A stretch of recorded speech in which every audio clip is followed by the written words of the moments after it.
do do da da do do da da do do da da do do da da do do da da. They'll get your life back to normal. Lonnie with restore it, restoration.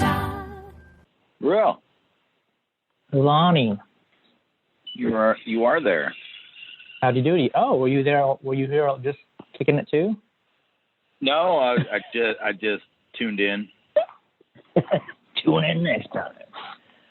How's it going? Good. I'm sitting finally for the first time today. Well, I've sat quite a bit today. Oh wow. Yeah. You should file a claim for that. File a claim for sitting? Yeah. I just caught a headline. COVID-19. Should you file a claim?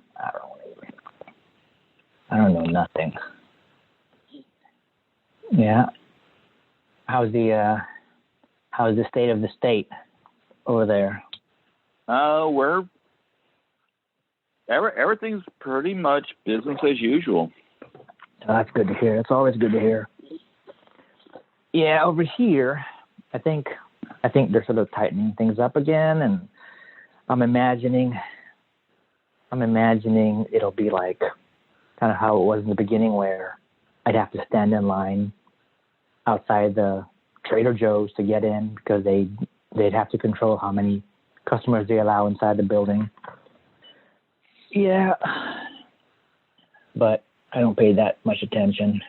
And fortunately, we've stocked up on TP and paper towels and things, so we're good.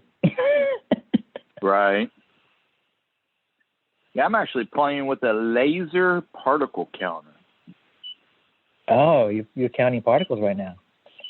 Yes. That's cool. So that's for like, mold particles and things? Yeah, it's so the theory goes, like, the more particles you have in your environment, the more mold you're going to have. This is not a mold counter by no means. Sure. But it counts down to 0.3 microns, and it counts 2.5 microns. So remember, the human hair is on average how thick? How many microns thick? 2.5 to 10, something like that. No, the human hair is 75. Okay. 75 microns. So I'm counting stuff down to 0.3 microns and as large as 2.5 microns. Okay. Gotcha. Yeah. Okay. Yeah. Yeah. I just got it today, so I haven't even used it on a job or nothing. Just got it and just ran it here in my shop, and yeah, I probably need to run my own air filtration device in my shop according to what I just saw. So the microns are the unit of measurement that give you a sense of how many particles are in the air? Yes. Okay. And so that's why you have things like air scrubbers, and you can control the air flow and things so that you can control the measurement of microns in a given sort of space, right? Right. Very cool. It's like magic. So the more particles you have in the air, the more it doesn't count mold. So it in theory, the more particles you have, the more likelihood you are to have mold particles as well. So I can utilize this to check to see if my air filtration devices are, I can put it on the suck-in side, input side, see what that particle count is, and then on the other side, take it over there and see what that is on the other side. Suck inside. Yeah. They need particle counters on people's masks so they can see how ineffective it is.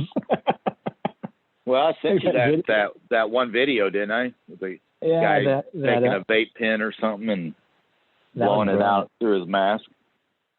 How scary is that?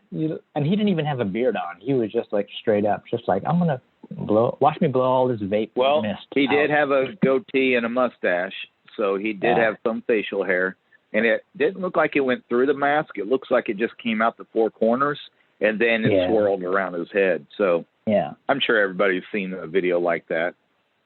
So, I mean, the mask surface itself has a level of barrier, but what's really being tested is the fact that there's no seal around the edge of the mask. Right. You know? Right. Mm-hmm. he looks like a dragon when he blew all of that. So imagine a Duck Dynasty dude wearing a mask and doing that same video. Yeah, it would be real amazing to see what that looked like. It'd be very popular. It would be viral.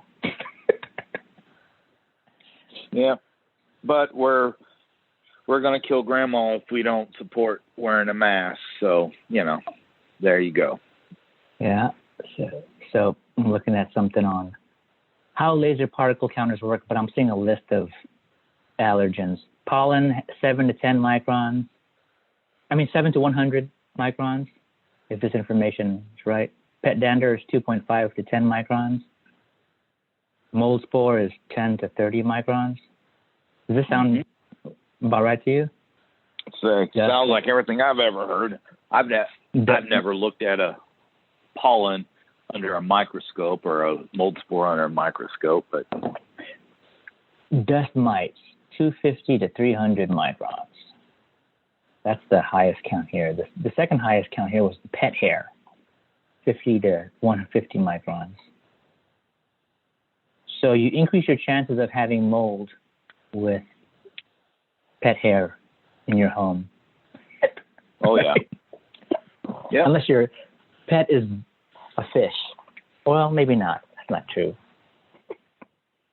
There's probably some other... I can't wait to take this thing home and try it at my house. In your new man cave? Yeah, in my whole entire house. How's the slate fireplace doing? Or what is it? The limestone. Oh, the fire pit. Yeah, the fire pit. We utilize it a few times a week. God, I love fire pits. I love the fire pits. I think that's in men's DNA to watch the fire. I think so too. And I don't care if it's a fire on my grill, a fire in a pit, a house burning. I was driving by one day and saw a McDonald's on fire back whenever I did the fire restoration work. Of course, I had to pull up and give the guy my card. Didn't get to work, but that sounds awful. But I really did, drive by and see flames rolling out. It was awesome. It was awesome. All you need is somebody to run over a nearby fire hydrant and sort of like top it all off. With, the fire department showing up and starting to put it out. It was a good time. Music playing in the background, that whole sirens going. Like a Benny Hill background music. Oh, it's even worse and hilarious at the same time. Yeah, the weekend before Thanksgiving week, we went on an RV experience. Not a full-blown RV experience, but baby steps. Yeah, we initially rented a motorhome, and then after we booked it, we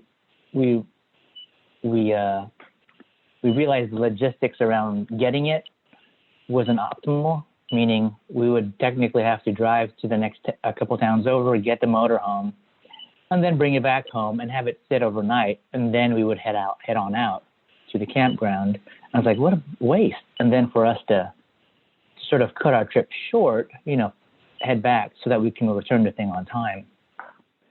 So logistically, it just didn't seem optimal. So we managed to find an RV owner who rented out their third wheel trailer. And what they do is they actually bring it to the campground because we don't we don't have the vehicle to actually tow anything like that. So right. They take it to the campground. We tell them what our spot is, and they set it up for us, and then we meet up with them.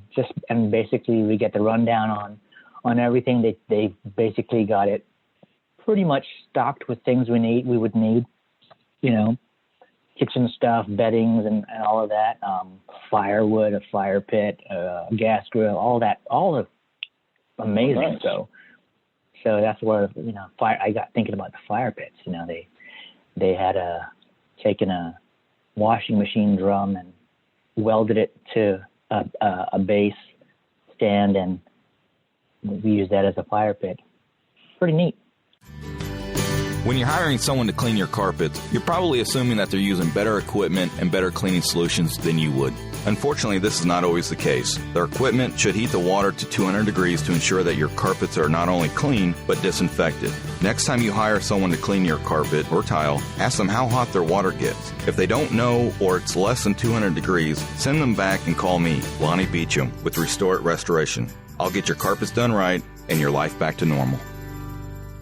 That sounds like a very white trash fire pit. Yeah, you know what? Without sounding offensive to anybody, I never felt more white trash in my whole life than that whole maybe, what was it, 4 nights we were out. It was fantastic, man. So good. Yeah, let's use all you need now is a toilet with a potted plant in it and refrigerator on the front porch that's busted and doors hanging open. I mean, it was brilliant, because it's got already a bunch of holes along the side, so right, for airflow, so it can breathe. And because the dang thing is metal, it'll retain a bunch of heat. So every night was fine. Blister your kids, get 3rd-degree burns, get their hands stuck to the side of it as it's glowing red hot. And one night we had to head over to the store to buy the firewood because we were out, and the gal that was ringing me up, she says, "You're not from here, huh?" I said, "No," because I was going to say that someone down the road, there was a down tree down the road, and somebody chopped it all up and set the wood aside for folks to just take for free. I'm like, "Oh, that sounds good." But she's like, "I figured, but you're not from here, so you wouldn't know where to go and stuff." I'm like, "Yeah, I know nothing about any of that, but that sounds lovely." Yeah, nothing says I'm not from here than paying $4.99 for 6 sticks of wood. and well, plus she asked my phone number. It was one of those stores that, are you part of our rewards? Are you a rewards member? Do you have a phone number? So where do you have to go to do all this? We went to a town called Buellton. It's Never heard Santa of Barbara County. It's somewhere past Pismo Beach. Yeah. Is it up near your neck of the woods in the San Fran area? No, it was like maybe like 3-4 hours south on a 101. Wow. And Gotcha. just 3 miles east of Buellton is I don't know if you've ever heard of Solvang, a town called Solvang. I've heard of it, and I think, isn't that where Anna moved to? Oh, maybe it's this little Dutch, like the Dutch capital of California or the U.S. Freaky deaky Dutch. Yeah. Yeah. Let me look up Anna's address. I won't repeat it, but yeah. Well, on the way there, they've got like an ostrich farm or whatever, which was kind of cool to see. Dinosaur birds.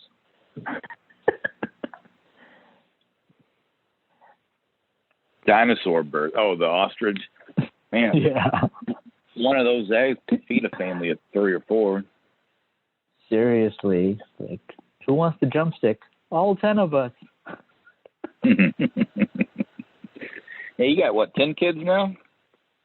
Who, me? Yeah. Yeah. And I lost 3 from the every time they talk about, every time anybody talks about you, for some reason they think you got 5 or 6, 10 kids or something.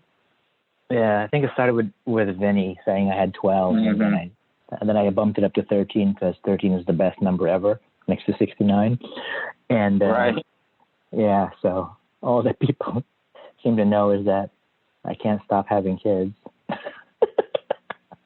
So dumb. Yeah, that was funny. How was when that was going on? How was Thanksgiving for you? It was uneventful, which is what I wanted. Yay. We had just mother and father-in-law over, and my mom. Wife's grandmother was supposed to come over, but she apparently has had several strokes, and she had a pretty big one the Monday before, so she didn't come over. And but she's 90. She'll be 91 in January. So, but yeah, you just never know with my in-laws. They're just their own people, and half the time they're walking in screaming and fighting, and it's like, I don't want to deal with your crap. But there was no explosions, no fireworks, no politic talk, no COVID talk. It was pretty enjoyable and low key, and I spent the day putting up walls in my man cave garage downstairs, and I had my nail gun out and stuff like that, and I got told, hey, you need to come up and clean up and shower. And I said, okay. And I didn't know everybody was there already. Father-in-law didn't come down to mess with me or nothing, so that was good. And wow. We sat around and ate for a little bit, and then I went back down to finish what I was working on. That sounds awesome. Yep. Pretty low key. You ever get a chance to check out that TV series, The Man with a Plan, with Matt LeBlanc? Well, it just so happened within a few days of you telling me about that, it popped up as a thing on Netflix that I might like or something. So I added it, and I'm going to probably queue that up, start watching it tonight or tomorrow. I'm finishing up the last 2 episodes of The Office, and even though I've watched The Office, I thoroughly enjoy that show. So, I'm running through it again, and I'm almost done with this. This is cool. I'm digging finding out other people's sort of watching patterns, right? They people hop on something and they go through it. It's kind of like reading a book. Get a sense of what people's into any given time. Yep. I did this one night where I decided I'm just going to do the pilot episode of a bunch of these TV series only, and just to see what kind of draws me in. So now I'm like a little bit committed on a whole bunch of things that, that are there. So funny. Yeah, I enjoy The Office. I mean, we've all had that office job, and we can all relate to every character in there. You got the Dwight rule follower, Mr. Safety guy, and then you got the low-key, easygoing Jim guy, and then the boss is always some whacked-out dude that you always wonder, how did they ever get their job? And, we can all relate to everybody in that show. Are you missing the office environment, Lonnie? Is that what's going on? No. I like my environment. I do not miss office life whatsoever. What are you wearing, Lonnie? Khakis. I really am. Every day. I have always imagined you would be in cargo shorts every day. Well, cargo shorts, cargo khaki. Yeah, they're all khakis, and they're always cargo, and I know they're not that fashionable, but I'll walk in with just 100 tape measures and, a bunch of stuff, or I'm on a ladder and it's just easier to throw it in a deeper, wide pocket. And whenever I need to put my moisture meter somewhere and I don't want to set it up in the ceiling area somewhere and forget it, so I just throw it in my pocket. Yep. There you go. Just utility. funny how the images we have of people are always like the last image we saw them of, or remember the most memorable image we caught of them. Yeah, and we've never met in real life, so. Nope, we're complete strangers. Yeah. That's funny. Like I mentioned. Actually, I was on that RV trip, and I messaged you, I messaged Mark, another friend who I've never met before. But yeah, guess what, guys? I'm cutting the alcohol. I just need a change. So I told I didn't know if you were going to tell everybody that or not. So how's that going? I passed 2 weeks, and it's okay. I mean, initially it was like I needed to fill my time where I ordinarily fill my time with sipping on something, and certain activities I always filled my time doing sipping on something. I needed to break that pattern, so now I'm like sucking on more coffee. I'm doing some seltzer water. Just trying to, I don't know, do push-ups or something. Have you noticed anything changing yet, or is it too soon? I think sleeping habits, exercise habits, anything like that. I think I'm getting there, and I told myself that I'd focus on getting my head straight as far as the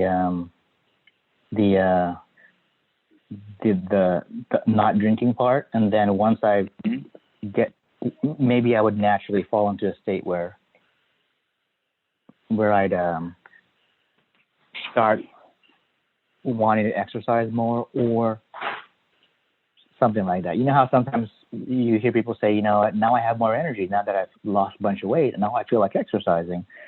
So I'm just focusing on the not drinking part, and I have been lately monitoring, my blood sugars and my ketones and avoiding sugars and grains more. So I think I'm getting there now, where I'm sort of cleaning a bunch of the inflammation and all the bad stuff away. I did wake up this morning without a lot of discomfort, a little bit more pep in my step. So I'm hoping that's a discomfort, like indication. Joint pain. Yeah, like my back, my legs. I'm an old man now. Well, you are old. You're 47. Yeah. Jeez Louise. My grandmother, she cracked 100 this year. Yeah. Wow. And when I talked to her maybe a week or two after her birthday, it's sort of like, she's back in Guam. She's back in Guam, but she's my aunt, my mom's sister's taking care of her. And she doesn't remember a whole lot, or half of the stuff she can't remember. So it's just how but it 100. is. Wow, she was born in 1920. Yeah, just think of all the changes that she has witnessed. Yeah, and I don't think she never worked a day in her life. Oh, really? Yeah. Except the work was be at home and. Oh yeah, she worked her tail off. Work her tail off. Back then, cooking 3 meals a day from scratch, or 1 to 3 meals a day from scratch, and herding kids around, and that ain't easy work. That's not easy at all. I remember in high school we moved out of a place our family was renting from an uncle. And we moved in with my grandmother's place. And my brother and I were both in high school, and we moved in first. And it must have been the first meal she's ever cooked for me. And it was hot dogs. She cooked up hot dogs over an electric wok. Okay. Oh, wow. I was like, it was delicious at the time. And I'll never forget that. Just that simple gesture of having my grandmother, who I didn't grow up with her. I grew up with my other grandmother, who she passed away in like in her 90s. So she also kind of lived a good long life. But yeah, funny. Anyways, I don't even know how I got into that. I was talking about how old I was. Yeah. Yeah.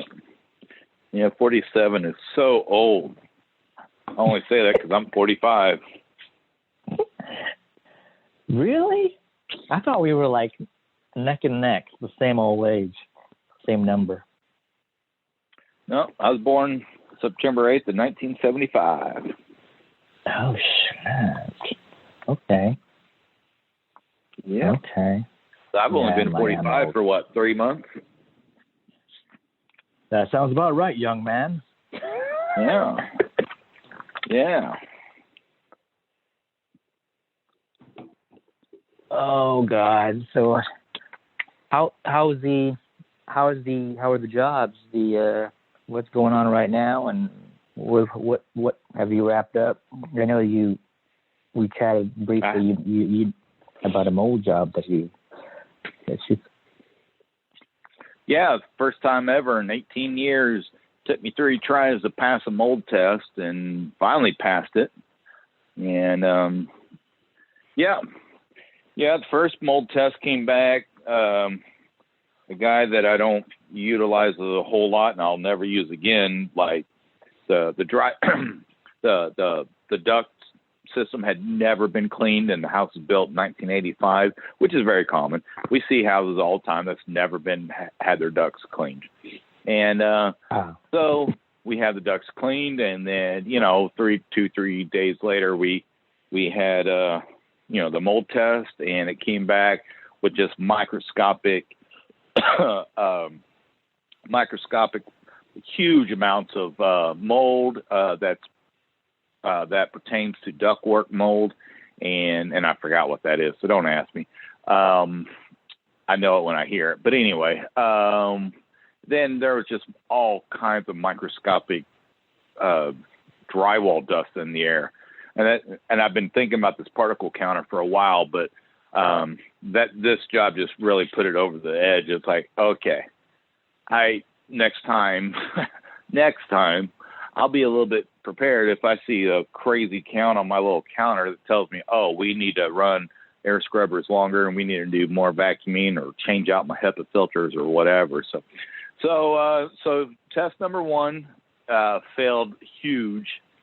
Test number 2 failed, but not huge, but it did find a hidden mold source. And I had warned her about it and had her sign off on it ahead of time that this area wasn't part of the scope of the mold protocol, but I think this is going to come back. And, like if we don't do this, there's a good chance we will fail. And if we don't do it now and it fails, then I'm not doing it for free again. So sure enough, the second mold test came back. This little hidden area that I was concerned about, turns out that somebody just shoved a dryer vent into a ceiling void area and was just pumping hot, humid air into a ceiling void with drop ceiling tiles above it. And so I had to redo everything again, but and I gave her a break. I didn't charge her everything I could have charged her. But, and then we finally passed. Took 3 tests to pass. Wow. And I've been reading and watching YouTube videos and trying to learn about these particle counters for a long time. And anytime I'm having a mold test, you've probably heard me talk about it forever, that I'm always nervous on that post test, because once you rip out the nasty, now you're down to invisible stuff, and you just don't know what that machine's going to spit out, and it always takes 24 hours at a minimum to find out. And then, I was like, wow, hope I pass. And then I get the text or the phone call, hey, you passed. I'm like, cool. Or, no, close.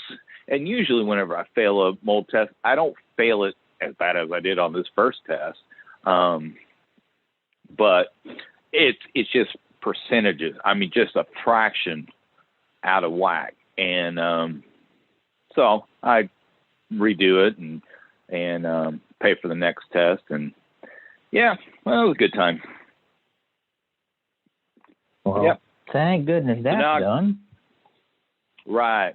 I did 2 days ago. I was in I'm going to guesstimate about an $800,000 home, and I pulled out 13 dead mice in one closet in the three little wall voids, and that was entertaining.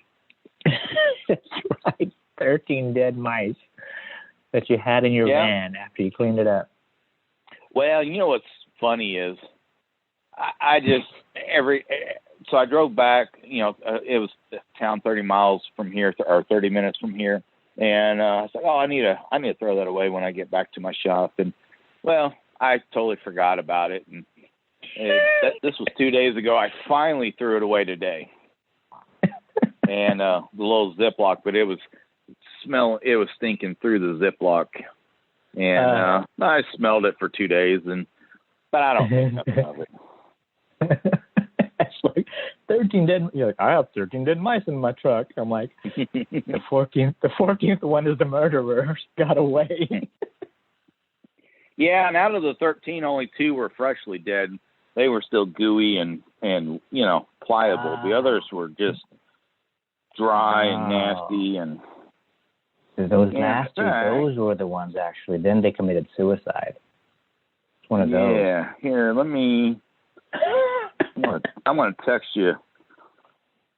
Check your text, because that's what 13 dead mice look like in two Ziplocs. It's a shame. I mean, if this got... No, I'm waiting for it. On sandwich baggies. Yeah, just little Ziplocs. Yeah, so you lady divided it up. Getting ready to... What's that? I was just going to say, you split them up into 2 nice meal portions.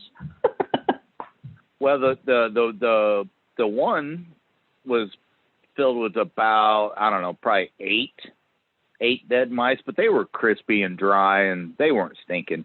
It's the fatter one, that was the one that was stinking. So yeah, for 2 days I drove around smelling dead mice in my van. Said nobody ever but me. I was up on the roof. I finally decided to get on the roof to help set up some Christmas lights. And we have a section on the roof where it's got, I guess, what do you call it, chicken wire to sort of prevent birds from getting to little spots, up there. And right in front of the chicken wire, there's also this tacky substance that's supposed to deter, more birds from hanging out. Okay. And I was setting up lights. I'm thinking, what the heck is that smell? And I looked down below me, and I'm like, I stepped on something. It reminds me of like stepping on an earthworm and having like a little bit of a mess, or maybe like a snail or something. So I was like, what is that? I'm like, maybe is that supposed to be bird poop? I don't know what that is. And then at some point I noticed, I was looking at the sticky stuff on the roof by the wire, and there was a little dead bird, stuck to the oh no! stuff. How'd it get there though? I think it got stuck on the sticky stuff. Yeah, but how did it get there? It decided to pay a visit to the roof, and how did the sticky stuff get there? No. Like like you're talking about dead bird, like a dead baby bird, like it had feathers though, so it was able to fly. Yeah, it wasn't a baby bird. It looked like it was a flight able bird, a flight ready bird. I just think it just was at the wrong place at the wrong time, and then you got caught up, squished and finished it off. No, I think so it died, and then if there's any sort of predatory birds, that want to feast on the dead bird, I'm thinking like maybe they sort of like picked out some good parts, and then some parts that they didn't care for kind of dropped on a spot away from the dead carcass. Oh, gotcha. And then that's where I ended up stepping on. I'm like, oh. So I don't, it's like, yeah, okay. I was like, I'll just leave the dead bird there. Something might still want to eat it. Let nature take its course. Yeah, because you don't want to touch it, do you? That's the truth. No, I'd mess with it, but I know it just seemed very peaceful. Just kind of laying there. I should have taken a picture. Yeah. I'll have to get back up there. I will. When the holiday season is over and I take down the lights, I'll see what the status is of that thing. Yeah. When do you take your lights down? January or the day of Christmas, or do you wait until March? We'll take it down in January. Yeah. Gotcha. But you don't get really freezing and really cold, do you? I mean, your idea of cold and mine are totally different. Yeah. I mean, we got down to what did we get down to over here? I can't remember. I think it got down to 30s or something, if I'm not mistaken. And it's enough to get ice on stuff, but like very thin layers of ice on the windshield and things, and some frost on the grass. But yeah, nothing like what you guys have to live through. Yeah, and then I bet that little dusting of that little thin layer of ice makes everybody drive like idiots, don't they? Everybody, even when it rains here, people don't know how to drive. So dumb. Yeah, I've never quite understood the people that, when there's snow or ice or whatever on the ground, they still think they can roll 85 on the highway. It's like, come on. Yeah. Yep. And cut lanes and things like that. Yeah. So yeah. Dumb. And I bet everybody out there has a 4-wheel drive vehicle too, don't they? No, not here. North of here, yeah, for sure. East of here, for sure. And south of here. So, Yeah, I spent a year living up near where Kurt Leopard's from, and it's amazing up there. They in the winter they just commute via snowmobile. I thought it was so cool. Odd. I was at a filling up some gas and or technically diesel at the time, and and all these cars were snowmobiles were just pulling in, gassing up, and off they'd go, just like like a motorcycle. That's so cool. Yeah.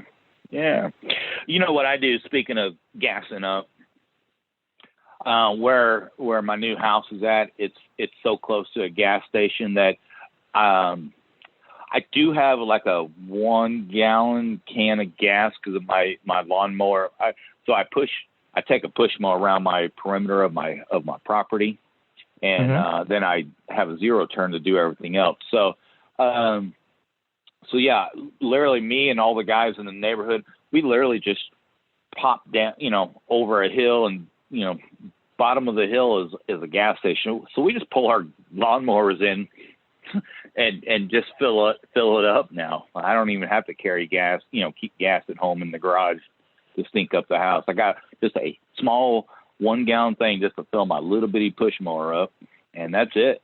We just zip on over there like we're just driving a motorcycle or whatever. We're just on our zero turns, gassing up. It's kind of cool. Yeah. Very cool. I remember I'm not a motorcycle type guy. The closest I've ever got to using a motorbike are like the mini bikes.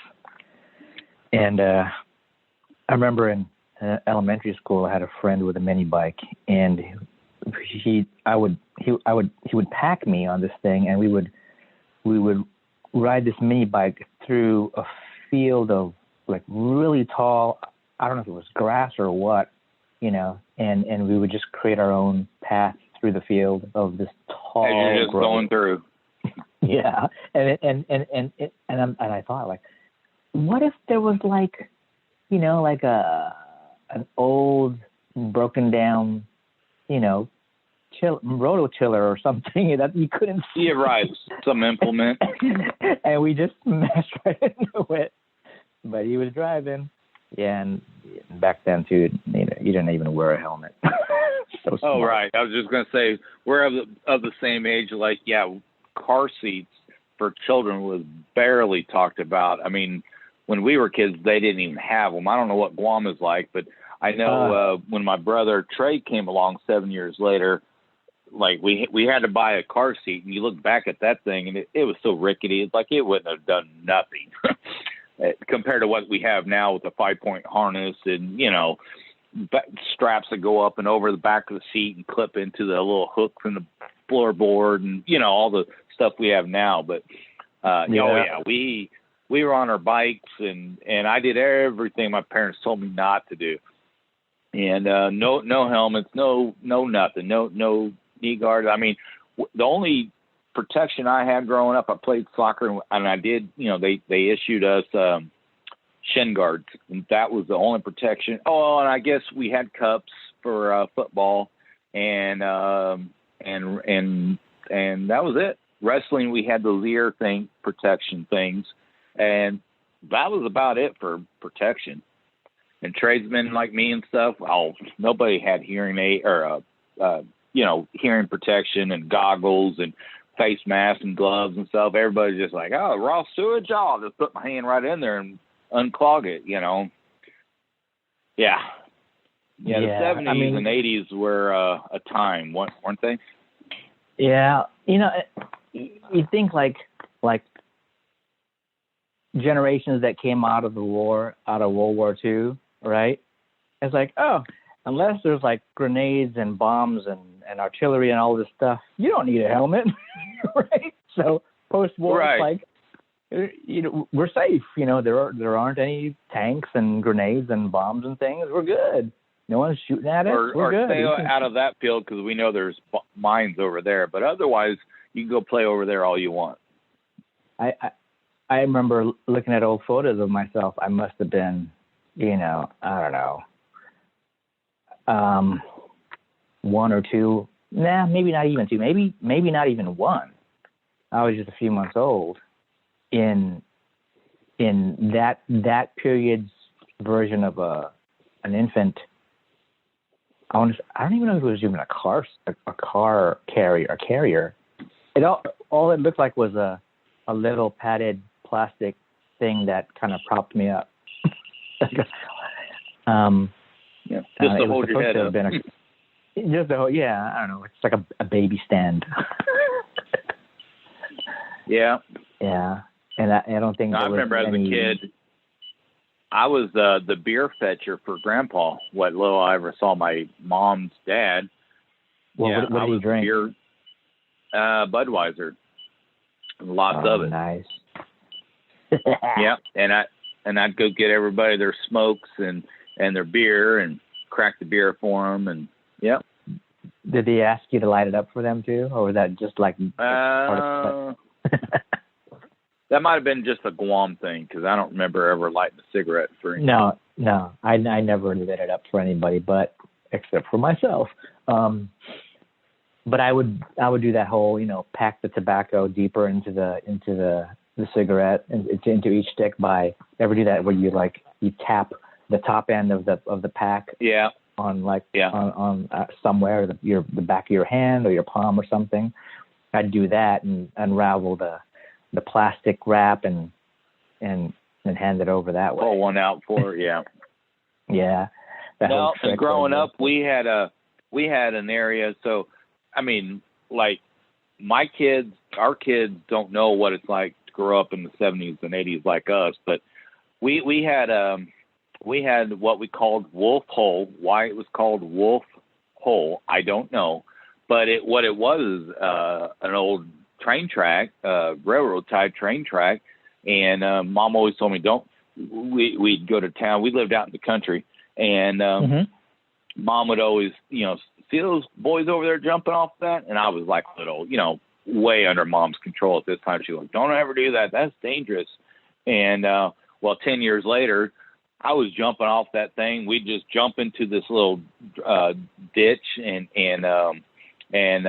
just jump in, and we just pop up wherever we came and swim to whichever side was the closest. And we did that all day long. And there was no cell phones. There was nobody around. It was just kind of on the side of the highway, and somebody flying by at 60 miles an hour, they're not going to know if somebody down below was in trouble or anything. And everyone just whizzed on by. And yeah, here I was, 10, 12 years old, and I was jumping off that.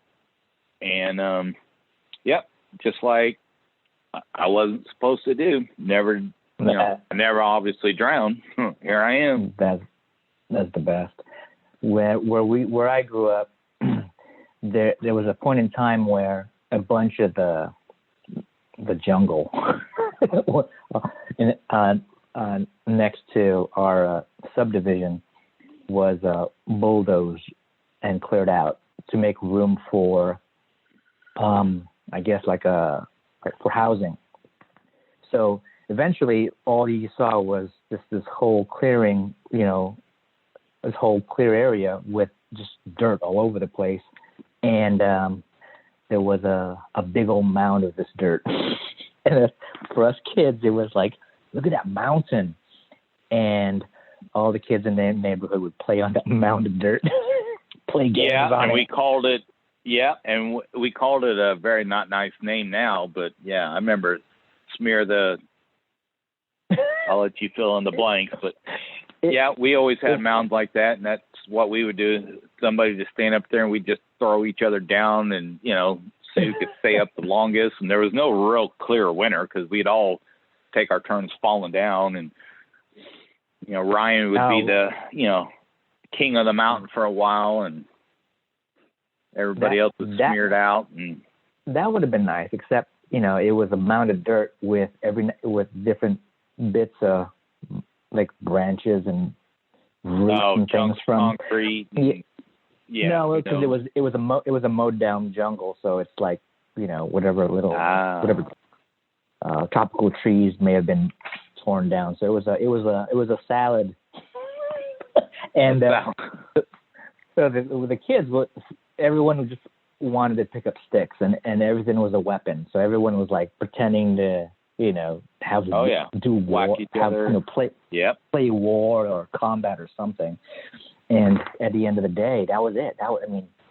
You just play on this big old thing of dirt and vegetation, and get home, and like our fingernails and our toenails, and we would be playing on this thing not in shoes. We'd be wearing, we're from the island. We're just wearing flip flops, right? So like our toenails and our fingernails, and we've got lines of dirt inside the inside of our elbow and our pits and things, and all around our neck. That's how we played too. Yeah, and my mom would be like, "Don't put your fingers in your mouth because you're going to be eating the worms that come out of that are living in that dirt in your fingernails." Oh yeah. So good. Yeah. So apparently we don't have a real topic, do we? We're just kind of hanging out like two friends, huh? Yeah, apparently we've got just like 10 minutes left. Right. You got to go back to work? Not so much. I got to do some stuff, but today has been light, knock on wood. I do need to eat something at some point, but yeah. Yep. Well, we did talk about dead animals, and we did touch on mold and particles. Yeah. Did I lose you? I cleaned the carpet today and picked up a heater from my dad, and went by that mold job I was telling you about, moved some furniture around, and I'm pretty much done for the day. Oh, good. Got a more man cave duties this weekend? Yeah, I'll put some insulation back up where we had to pull it down to put some outlets in above my bar area. It's a dry bar. There's no water hookup or nothing, but we put some lower cabinets and a countertop there, and 2 outlets. So I got to put some insulation back up, and kind of rearrange the storage side of my garage area. And So you're taking a portion of the garage and calling it your man cave, or is it? Or are you just calling the whole garage your man cave? Well, so I have around here we have what they call a John Deere garage, which is basically you can park a car in there if you wanted to, but I don't want to spend that kind of money to pour concrete down around there. But we park our mowers and weed eaters and stuff like that in there, and turn it into a workshop. And then it kind of wraps around behind a little bit of the finished side of my basement, and that's where I have me being the water guy that I am. All my storage is up on pallets, and they're on casters, so I can wheel out any one of these pallets filled with Christmas decoration or Easter or whatever, And I got my mechanical area back there with the water heater and water softener and the furnace system and a dehumidifier for my house and, stuff like that. So it's all one kind of area that flows from the garage to the storage. And my wife thinks we need to turn more of the garage into storage. And I'm like, no, we don't I don't want that much stuff. And, but so we do have room to expand and so it's one big area. I'll have to take a video or a picture. I'll take a video of it one of these days and send it to you so you can kind of see what I'm talking about. But it's kind of, it's a single car garage wide. It ain't, 2-car garage wide. I don't know how wide it is, but I could put a vehicle down there if I wanted to. Gotcha. Yeah. I've seen like some of the houses around here. They've got like the two car wide, and then kind of separate. It's a single with its own garage door kind of deal. Mm-hmm. But I don't think anybody's parking tractors and things in there.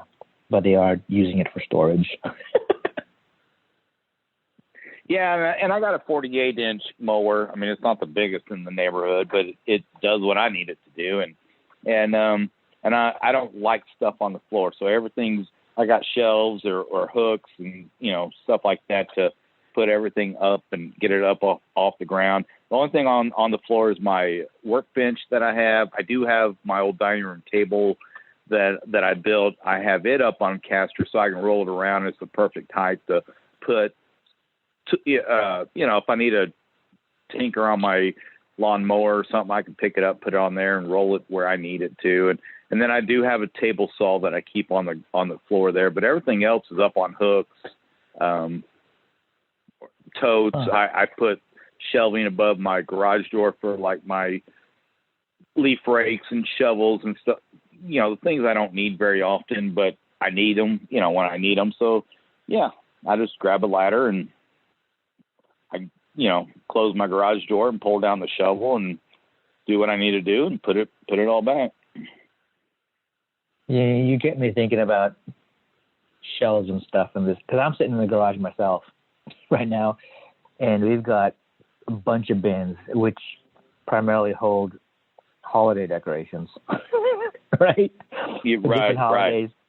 Right. My wife's got she's got like 6 wreath boxes and a bunch of bigger plastic containers, something for Easter, something for Thanksgiving, something for Halloween, blah, blah, blah. Right. And that's not even the tree ornaments.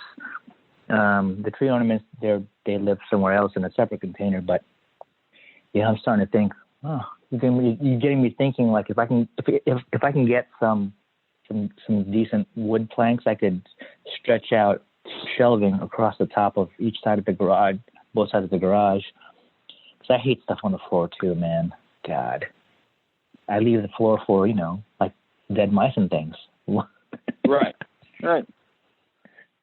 Yeah.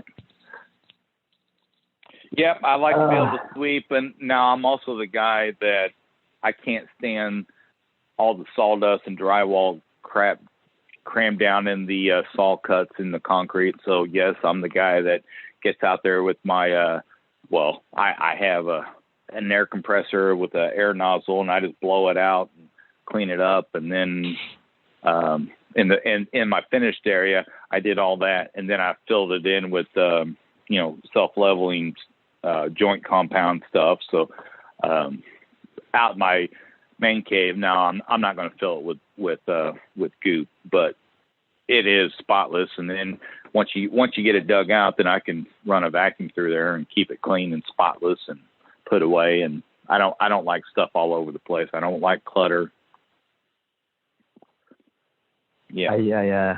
I use the garage to I cut the boys' hair in the garage. Sure. I do, and have the garage door open. Neighbors would walking their dogs or whatever, and they could see this dad's cutting their boys' hair. And I do the best to sweep up and clean up all of the hair, but whatever I don't see, I just take the wet dry vac and I turn it into a blower and I blow all the remaining debris onto the driveway. And I don't even know how long it takes for hair to actually. Does hair even go away? Does it sort of break down? Or yeah. What the heck? Well, sure, it's natural. I don't know how long it takes to degrade but it is biodegradable. Okay. For sure, and even if it's not like it's styrofoam, and it's only 75 microns thick. 75. That's the name of this episode. 75 microns. I thought you might name it "My Van Stinks." 13 dead mice. Oh, she was real happy to write that check. Yeah, I'll have to put that on Instagram, and hopefully Facebook doesn't block the account because I've put baggies of dead mice in it. Well, that one nobody's going to know what it is, but yeah, you throw it on Instagram. Fine by me. Cool. Yeah. All right, I think that's a wrap, isn't it? Yeah. Yeah, sorry we didn't have anything specific to kind of delve deep into, but it was good catching up. Yeah. All right, man. I'll catch you online. Speaking of being online, you need to get online more. Me? Oh, that's what you're saying. Yeah, you know what? I hear what you're saying, and I'll make that effort. I've had to sort of like talking about like the podcast, my podcast listening set. I've actually I'm thinking like why do I stay subscribed to certain podcasts? I'm not even interested in listening to certain things anymore. Like a chunk of certain running ones and other things. So I'm like unsubscribed to a whole bunch of things and just trying to switch things up. Changing my listening sort of selection.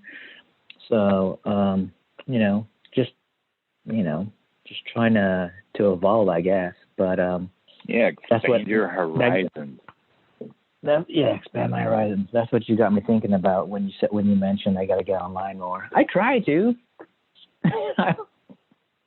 You should call me out. Then that'll force me out into things. Yeah, I'll have to do that. I'll do that. I'll find something humorous to tag you in. So do you find yourself on Anna's and Vinny's sort of equally, or what? How's it going? How's it going with you? Mainly it's just it's mostly admin level stuff.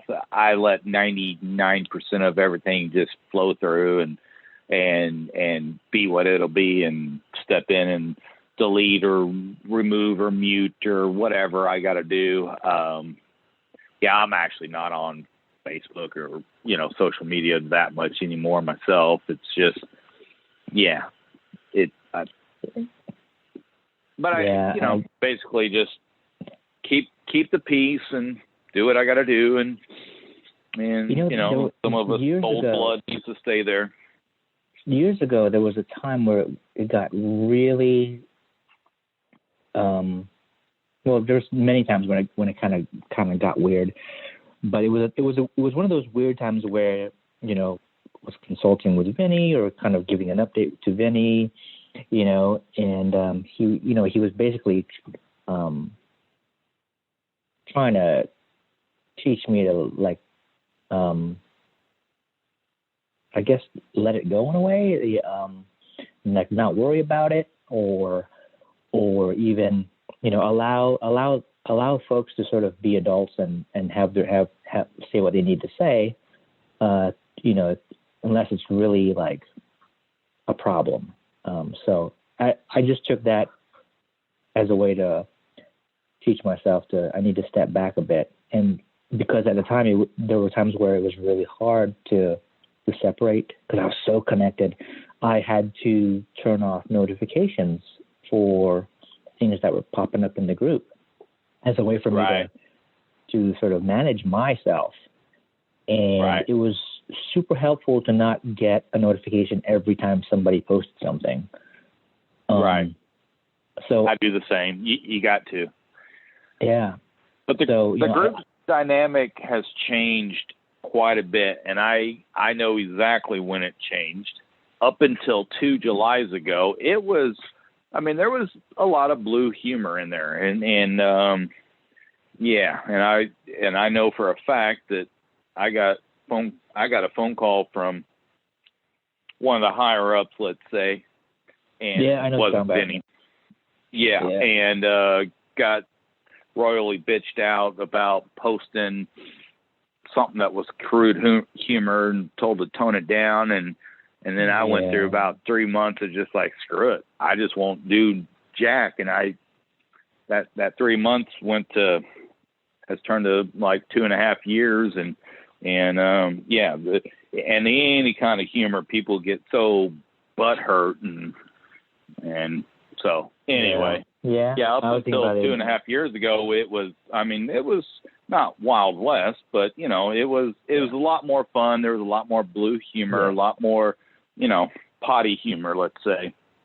It was leading up to the movie too, right? Right. So and since then, if you throw anything remotely funny in there, then there's always somebody, well, that's not funny. Why are you posting that? And then it gets reported, and it's like, just keep it. You know, I'm not going to delete everything that's like, you know. We should just scour the really old stuff that was potty humor but super hilarious and bump it up. Right. See what happens. That's your mission for the weekend. No R&B travel. Just go through and scour some of your old stuff. Well, you can't find any of my old stuff because Facebook wiped me off the face of the earth a couple of Decembers ago. So remember my thread that had like 16,000 comments? That just got wiped out. Just really? Bam. Yep, that was gone. That was a work of art. Yeah. Yeah, I remember like when one of my kids was really young, and I used to stay up all night just hanging out with the newborn. And I remember there was one thread. There was an old crowd in the group, and it was really late here, so it must have been super late your time, but people were still up, and it was borderline sexual kind of topic, right? But no one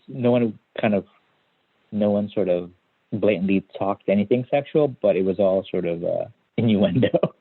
And it was like one of the fastest growing threads that I remember being a part of, and it was hilarious. It was fun. Oh, and I remember a thread years ago, 6, 7 years, 8 years ago maybe, that was like, you know, remember BJ Tucker and having the name of BJ turned into, I mean, and we all just, for whatever random reason, granted there's only like 1,200 of us at the time, and we all listened and stuff like that. But yeah, all of a sudden, I started just tagging BJ Tucker every time we said anything. And then it turned into a whole BJ thread. And then, 80% of the comments were from the ladies. Oh, my husband loves it whenever I swallow. And they were turning it way. I was just being silly and, BJ, ha, ha, ha, BJ, ha, ha, ha, ha, potty humor. It was the best. Somebody would chime in, my husband always keeps asking me to swallow, and I never will. And then I do. And, it just took on a life of its own. And that was back when the group was kind of fun, and we all chimed in and listened and had inside jokes with back when 90% of the people listened to the podcast. Now I think 90% of the people in the group don't listen to the podcast. It's just different. Yeah, it is. It's just different. Yeah, my participation these days for a long time has just been posting memes. not the memes that I used to make, just like the auto-generated memes that pop up. But I do feel like as long as at least me, you, or Mark, the old timers, are still part of the admin thread, to keep out some of for whatever reason. Now I haven't heard, and I'm not going to name names and give them any kind of credibility, but there was one guy that just had it out, and he was still popping up as of most recently as 2 or 3 years ago, and I haven't seen his name for like that 2 or 3 years ago. But as long as at least one of us old timers sticks around as admins, and keeps those people, and his name and his ilk. He had a whole crew of people, but as long as we keep those guys out, then we're good. But there's some days I kind of think about just totally stepping away from being an admin, but then again, everyone seems to know my name and stuff like that. So, and then Benny, texted me the other day about pushing his iTunes trailer thing for Fat 2 out. And Yeah, I don't get those anymore. I don't get those messages from Vinny to get the word out. All right, man. Well, I need to let you go. It was great catching up with you, man. We'll talk to you soon then. Bye. All right, bye. They'll get your life back to normal. Lonnie with Restore It Restoration. This has been another Coffee with Heavy Cream production.